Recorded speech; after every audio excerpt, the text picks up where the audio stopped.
Et là, bam, c'est à cet instant précis qu'Étienne et Pascal se disent on lâche nos boulots d'ingénieurs salariés dans une grosse boîte et on se concentre à 100% sur ce projet e-foil.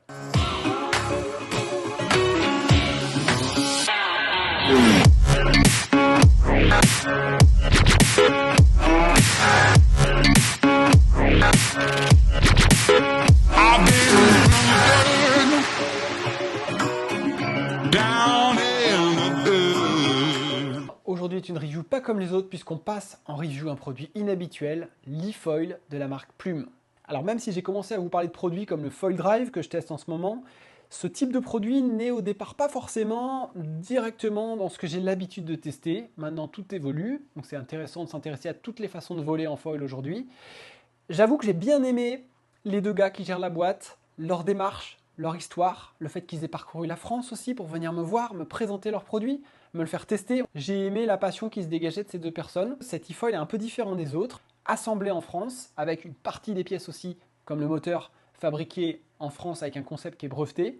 On a un produit qui est plutôt plus léger que les autres, on a un produit qui est plutôt plus accessible que les autres, et on a un produit qui est simple dans sa conception, dans sa mise en œuvre, dans sa mise en place pour aller à l'eau, et j'ai bien aimé l'approche en fait très accessible de ce produit. Cet e-foil complet, il est commercialisé à un tarif de 6 000 € et en ce moment, il y a des offres promotionnelles parce qu'il est encore en phase de prévente et tu le retrouveras avec un coupon promo à 4 490 €, ce qui en fait un e-foil à un tarif ultra accessible. Toutes les infos, tu les retrouveras sur le site de Plume. Le site, c'est plumefoil.com. Alors le Plume en une phrase, c'est un e-foil, un foil électrique hybride conçu et assemblé en France. La marque est basée en sud de la France, son SAV également, et les deux personnes qui ont fondé l'entreprise sont à la base des copains, qui étaient en école d'ingénieur, et qui se sont lancés là-dedans au départ pour s'amuser. Et puis le petit délire a pris un petit peu forme, et puis ils se sont dit, bah il y a un truc à faire avec ça, on se lance à fond là-dedans. Au niveau du package, alors ça m'a été livré en 3 sacs. Il y a un kit de bagagerie qui, à mon avis, est indispensable vu le nombre de pièces qu'il y a quand même si le système est simple. Le kit de bagagerie est proposé à 399 € et on m'a livré un board bag board, logique, il y a juste la board dedans. On a un bag batterie dans lequel il y a chargeur et batterie. Et puis on a un bag en fait moteur avec le foil et le moteur sur le mât et la front wing, le stab, le fuselage. Donc c'est vraiment le foil motorisé. Sur cet e-foil complet, dépendant du choix de la batterie, on joue autour des 30 kg, donc ça a quand même un certain poids. La bagagerie est bien conçue parce qu'il y a des roulettes, donc pour trimballer tout ce petit merdier, c'est bien top. Et en gros, quand tu as les 3 sacs dans ton coffre de bagnole, tu n'as rien qui est en vrac, chaque chose à sa place. Et avec les 3 sacs, tu montes ton e-foil, tranquille, tu as tout, il ne te manque rien. Tout de suite, on parle du foil. Alors, ce foil, déjà, il a un mât en aluminium qui fait 75 cm dans sa version e-foil. C'est un mât qui fait 17,6 mm d'épaisseur, à ma mesure.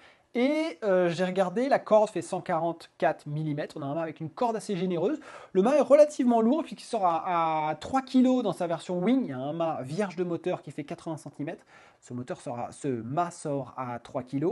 Là, on est un petit peu plus long. On a au niveau du poids un mât avec son moteur, le moteur assez balèze qui sort à 6,5 kg sur ma balance. Et dans sa version e-foil, le mât fait 75 cm. On va après avoir 3 choix d'ailes. Alors, Plume m'a laissé une 1300 et une 1600, mais il existe aussi une 1100 qui va être un peu plus high aspect, taillée pour aller plus vite et être plus manœuvrante, mais elle n'existait pas encore au moment, elle n'était pas dispo au moment où ils m'ont passé le matos en test. La 1600, c'est l'aile qui va porter le plus pour les gros gabarits ou même petits gabarits mais à faible vitesse qui va avoir un maximum de portance. Elle fait 1 mètre de large et on a la 1300, celle avec laquelle j'ai le plus joué parce que ça bouge quand même bien, tu as une bonne plage basse, tu peux jouer longtemps avec ce foil là. On est à 76 cm d'envergure. Par défaut, l'e-foil est fourni avec la 1300, mais en option avec à peu près 60 € en plus, on va pouvoir accéder à la 1600.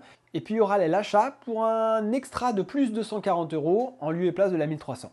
Le fuselage est en aluminium, le mât a un emboîtement type conique. On va avoir donc un fuselage avec une patte plate avec des petits biseaux sur les côtés, mais grosso merdo, la jonction front wing fuselage se fait sans couture. On a quelque chose de très ajusté, vraiment, qui arrive vraiment à fleur. Je trouve que la finition est plutôt sympa. On a un stab assez basique, mais qui fait le taf, qui craint pas. Stab en plastique en injection. Le stab fait 33 cm d'envergure, ce qui n'est pas excessif. On a quand même une belle corde et des petits winglets. Au niveau de l'assemblage, c'est assez simple, tout est en visserie M6, on a deux vis M6 pour le mât fuselage, on va avoir un petit anthrax de 40 mm avec deux vis M6 pour le stab, et à l'avant, on retrouve un triangle de 3 vis, 3 inserts M6 pour la front wing sur le fuselage. Il y a donc un kit dit d'hybridation qui permet de faire de la wing avec un mât vierge de moteur. Ce mât est un petit peu plus long que le mât e-foil, il fait 80 cm, j'avais pesé donc ce mât à 3 kg. Et dans le foil complet monté avec ce mât wing, on va l'appeler comme ça, on a un foil qui sort avec la 1300 à 5 kg 1. Lorsque je prends le mât motorisé, le mât de 75 cm avec le moteur, on tombe sur un poids de 8 kg 6, foil complet monté, prêt à plugger sous la planche pour aller jouer. Au niveau de la board, on a une planche unique en taille qui fait 105 litres pour 76 cm de largeur et la longueur est de 5,5. C'est une planche relativement compacte avec une belle largeur, tout en rondeur sur l'avant. Par défaut, elle est livrée en bleu, mais on pourra, moyennant un petit extra de 80 €, ça me rappelle Takun sur les planches custom, accéder à 3 autres coloris que sont le rouge, le noir et le blanc. Sur le pont, je vais retrouver une valve de décompression automatique, un plug de leash, bien que la marque ne recommande pas d'utiliser de leash, du moins en usage e-foil, parce qu'on a quand même un engin de 30 kg qui peut tirer assez fort sur le genou ou la cheville. Tu vas retrouver un gros monopale. Alors évidemment, il y a une cavité au milieu pour venir loger soit la batterie avec les cellules dedans pour jouer en e-foil, soit le kit d'hybridation qui est en fait un kit batterie qui est vide, il n'y a rien dedans. Et quand tu mets ce kit, tu retrouves un plancher avec un grip. Donc le grip n'est pas, le gros monopode n'est pas interrompu, car la batterie ou le kit d'hybridation, la batterie vide, sert de plancher. La board est livrée avec 3 petites poignées en néoprène que tu peux placer un peu où tu veux, une sur le nose, 2 sur les côtés, mais tu n'es pas obligé de toutes les mettre. Et au niveau des poids, je pèse la planche nue, donc sans batterie, à 9,8 kg. Et lorsque je mets la batterie standard, la 33 Ah, première batterie qui est fournie avec, on tombe à 21,5 kg. Et lorsque je mets la batterie Wing, donc le kit d'hybridation, je tombe sur une planche qui pèse 13,1 kg. Au niveau des batteries, il y a 3 choix possibles. Par défaut, l'e-foil est livré avec la 33 Ah, c'est à peu près ça. Et tu as une option 42 Ah à 450 €. Et si tu veux la grosse fat batterie, pour un extra de 800 €, tu vas accéder à la 50 Ah. Alors, plus la batterie est grosse, plus elle t'offre un temps de jeu important, mais plus elle pèse lourd aussi, donc elle va un petit peu rogner sur la maniabilité et le côté joueur du setup. Grosso merdo, la marque annonce à peu près 45 minutes, 1 heure de jeu avec une 33 Ah.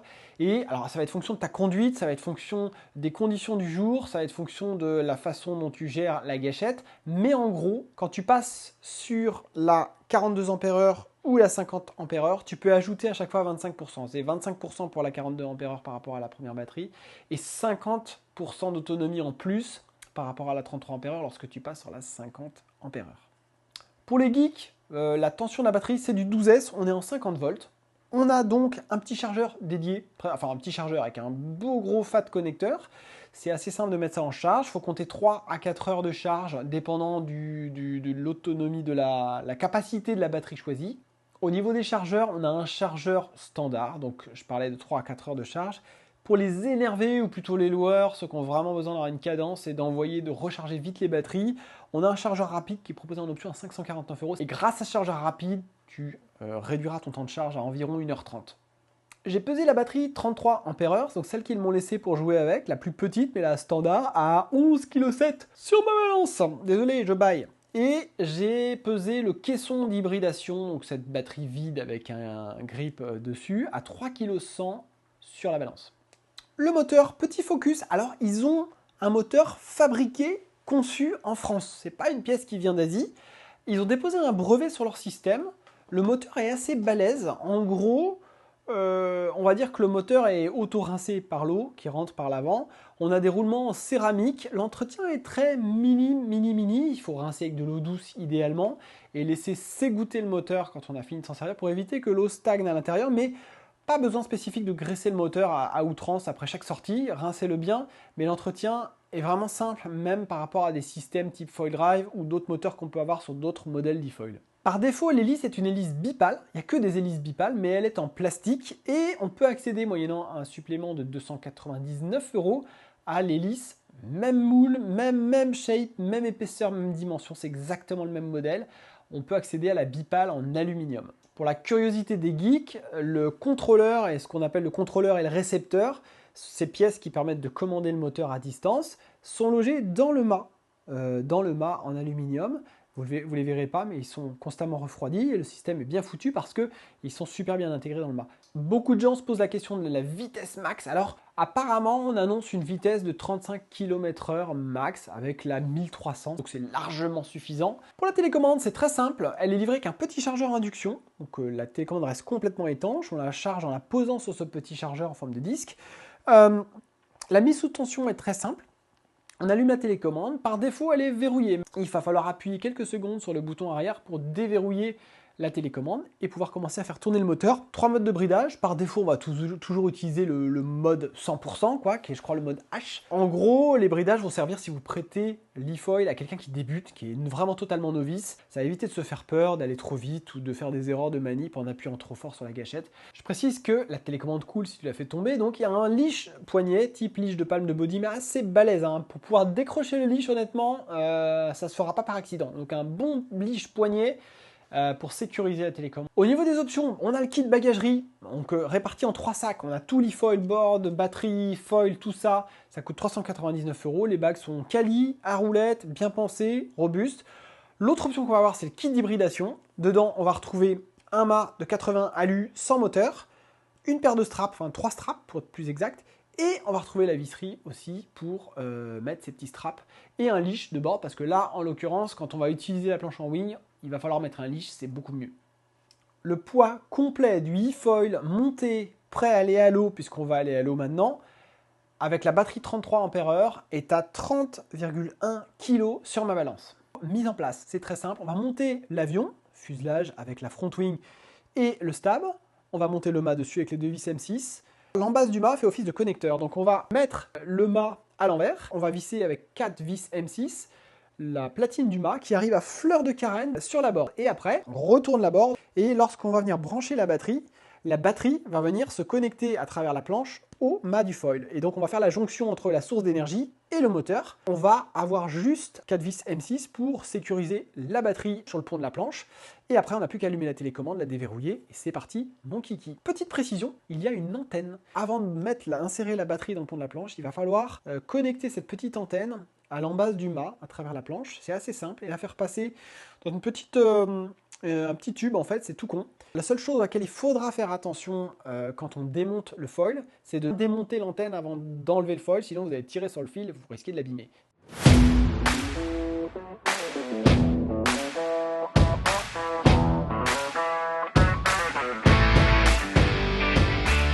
Test terrain, je vais pas faire un ressenti comparatif parce que pour moi c'est une totale découverte. J'ai fait une fois du e-foil avec un e-foil d'une autre marque. Ce que je peux dire, c'est que déjà sur la mise en place, c'est vrai que c'est très simple, c'est facile. Alors le matos, oui, est plus lourd que du matos de wing ou de surfoil, c'est sûr, mais c'est un engin de balade, c'est un engin qui s'adresse à des gens qui veulent voler, peut-être apprendre à voler, peut-être consolider leurs acquis en vol pour faire d'autres sports comme de la wing ou d'autres choses, ou évoluer les jours où il n'y a pas de vent, sans pour autant être surfeur. Donc c'est intéressant de voir à qui s'adresse ce genre de produit. Ce qui est certain, c'est que j'ai trouvé ça, au-delà de la mise en œuvre, la mise en place avant d'aller à l'eau, qui est simple, j'ai trouvé que la prise en main aussi, une fois sur l'eau, était très simple. Bon, on a été à l'eau la première fois, il faisait relativement froid. Le take-off se fait super bien. Alors comme tout e-foil, il faut se placer relativement en avant de la planche parce que la puissance au moteur, la propulsion fait que tu vas avoir ce léger effet de cabrage au décollage. Première prise de contact, je trouve ça sympa de sentir un peu la puissance et le dosage. Sachant qu'au démarrage, la planche va tendance à grimper, à cabrer un peu. Donc pour compenser, il faut se mettre un peu sur l'avant. J'ai trouvé que le décollage était assez linéaire, assez progressif. Dès qu'on est en l'air, donc on avance bien les pieds, on va pouvoir se reculer un tout petit peu à mesure que la planche se met à plat. Et après, c'est vraiment facile. On a une commande des gaz qui est assez progressive. On ne va pas avoir des à-coups comme je peux avoir un petit peu plus lorsque je fais du foil drive, par exemple. On a quelque chose d'assez doux, d'assez facile. Alors au début, c'est vrai que j'ai ressenti le poids de la planche par rapport à mes setups de surfoil, de wing habituels. On embarque une batterie qui offre un temps de jeu qui est long, puisqu'on peut jouer Moi, je jouais une bonne heure avec la batterie de 33 ampères sans me priver. Donc, on peut imaginer, avec les batteries au-dessus, plus 25% ou plus 50% d'autonomie, ça offre un temps de jeu qui avoisine les 2 heures sur la batterie de 50 ampères. C'est énorme, c'est vraiment énorme.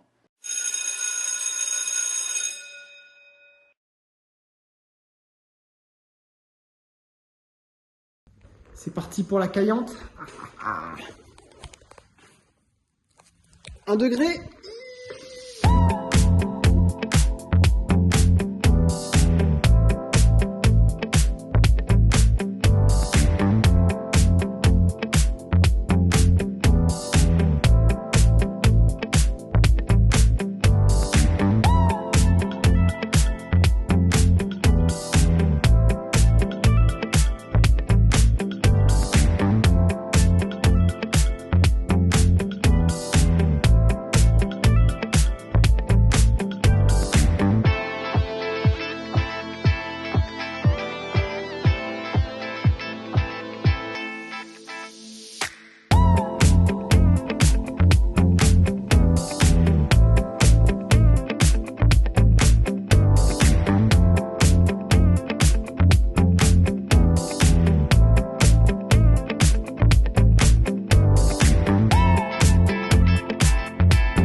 Ce qui m'a plu, ce qui m'a frappé, c'est que j'ai pas trouvé ça chiant. Alors, ça peut paraître bizarre de dire ça dans une review pour un e-foil, mais j'ai trouvé au début, j'avais pas forcément mes marques, et effectivement, on a le poids du matos, la planche qui est plus grosse que les planches de wing que j'utilise habituellement. Une planche de surf, pour moi, c'est 25 litres et ça pèse 2,5 kg. Là, on est sur une planche qui fait plus de 10 kg, enfin 10 kg sans le foil, et on a de la largeur. On a un foil qui propulse longtemps, mais qui est quand même nettement plus lourd. Donc au début, il faut s'habituer. On est toujours avec un fond de gaz, ou si on va aller vite, on va pouvoir envoyer la patate. Mais ce qui a été assez sympa, le premier test qu'on a fait, c'est qu'il y avait de la houle. Et dans la houle, en fait, tu peux jouer. Il faut toujours garder du moteur. Tu ne peux pas vraiment glider comme tu feras en surfoil en lâchant complètement la gâchette, sauf si la vague pousse vraiment. Mais j'ai trouvé qu'au fil de la session, j'avais tendance à excentrer mes pieds, trouver mes appuis, et je me suis pris à tourner, à avoir des petits turns sympas, à pouvoir carver de plus en plus, à gagner en aisance sur une seule session. J'ai progressé beaucoup sur les appuis. Et dans mon esprit de surfoiler, je me suis vraiment dit, c'est génial parce qu'en fait, cet e-foil, au-delà d'offrir un engin chouette de balade pour des gens qui sont un peu débutants, même pour un pratiquant un peu plus expert, dès que tu vas vouloir faire tourner l'ensemble de manière assez franche, l'exigence sur le placement des pieds est assez importante. Donc tu vas progresser sur le placement des pieds et sur le fait d'accompagner dans les virages. Et en fin de session, j'étais tellement plus à l'aise qu'en début de session, c'était flagrant. Donc c'était assez rigolo de constater ça. Là,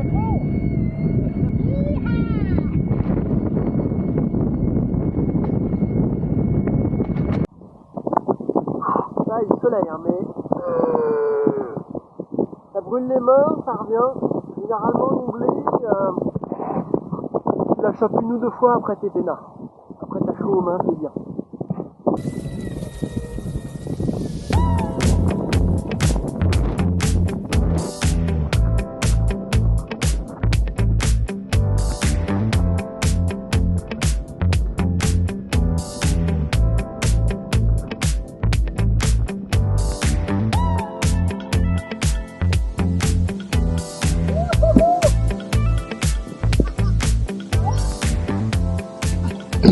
Je serais curieux de tester la 1100, un plus petit aile, pour gagner en mania. Il faudrait voir ce qu'on perd en autonomie. Sur les autonomies, grosso merdo, c'est vrai que la 1600 portait plus, mais elle était un petit peu moins fun en mania. Sur du flat total, où tu veux maximiser ton temps de vol en jouant un peu à l'économie sur la gâchette, en te maintenant juste en vol comme il faut, je pense que la 1600 va te permettre de jouer plus longtemps.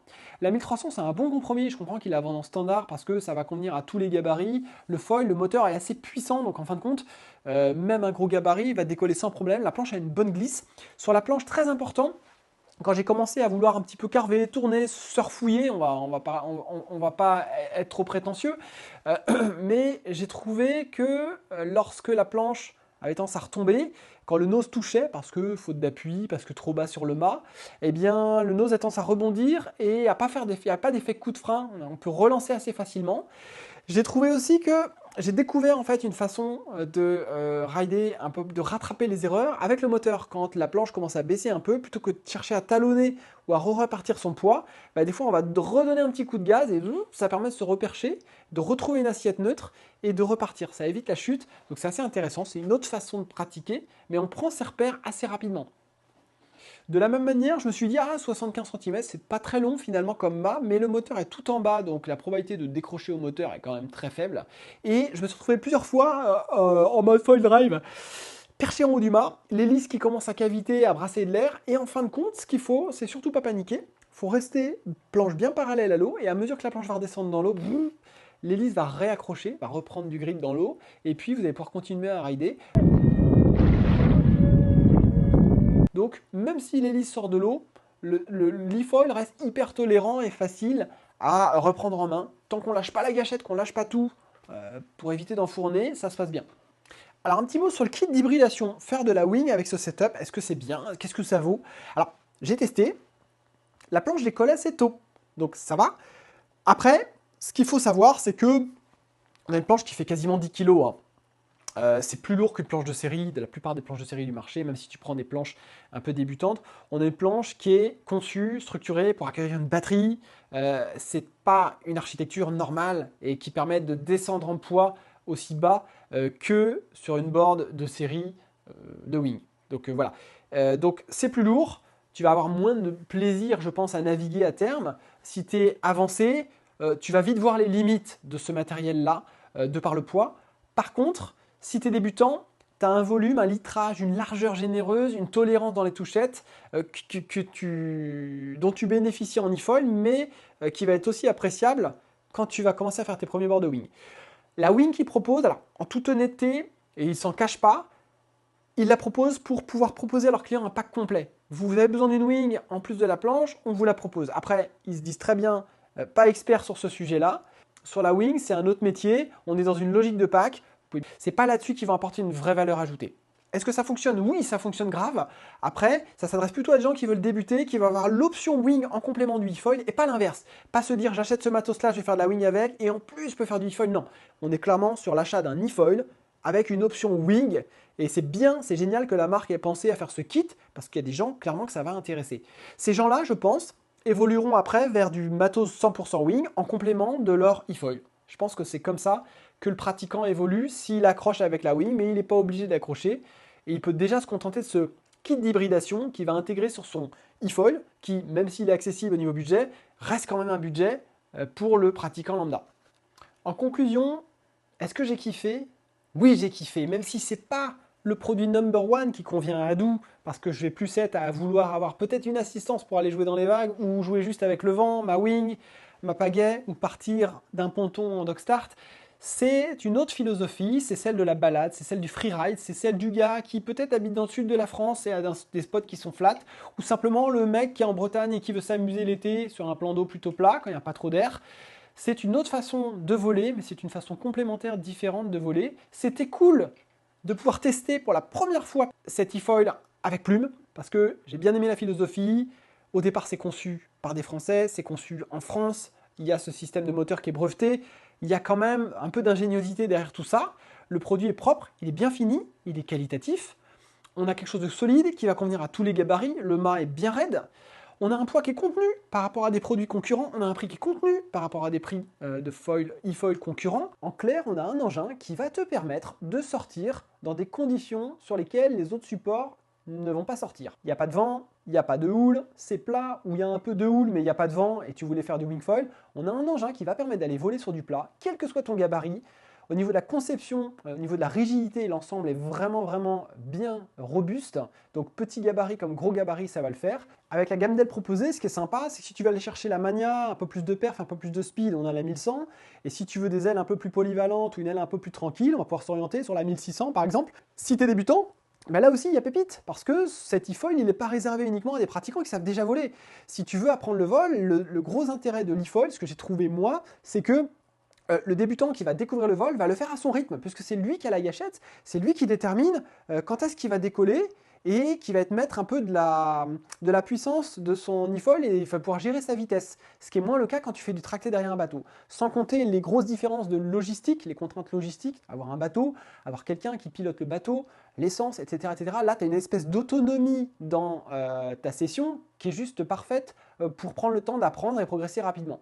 La bonne surprise pour moi, c'est aussi qu'au départ, je le conçois comme un engin de balade, puis au final, je me rends compte que même en restant près de la plage, le jour où il y a eu des petites ondes, j'ai pu m'amuser, surfer un peu dans les ondes. Alors c'est pas du surfoil, c'est différent, toujours un peu au moteur, mais on peut jouer aussi avec le relief du plan d'eau. Et ça, je trouve ça intéressant pour quelqu'un qui aime bien la mania, qui est un rider foiler plutôt déjà débrouillé ou avancé. J'ai eu une seule autre expérience assez rapide en e-foil, avec un e-foil qui était beaucoup plus cher, qui était un peu plus lourd aussi, et j'avais trouvé qu'au décollage, on avait un phénomène de cabrage qui était très marqué. Je m'étais mis dans la peau d'un débutant, je m'étais dit, ben, c'est pas facile en fait. Faut être vachement sur l'avant, faut comprendre ces choses-là. Sur le Plume, j'ai trouvé qu'on avait un décollage très linéaire et que du coup, ça ne le rendait pas élitiste pour des gens qui voulaient apprendre. Gros merci à Pascal et Étienne pour cette découverte de leur boîte, de leurs produits, de leur bébé. Je vous invite à aller sur le site pour voir toutes les informations. D'ici là, je vous dis à plus. Amusez-vous bien, volez par tous les moyens. Le foil, c'est trop bien. Je vous dis à plus. C'était Adou. Bye bye.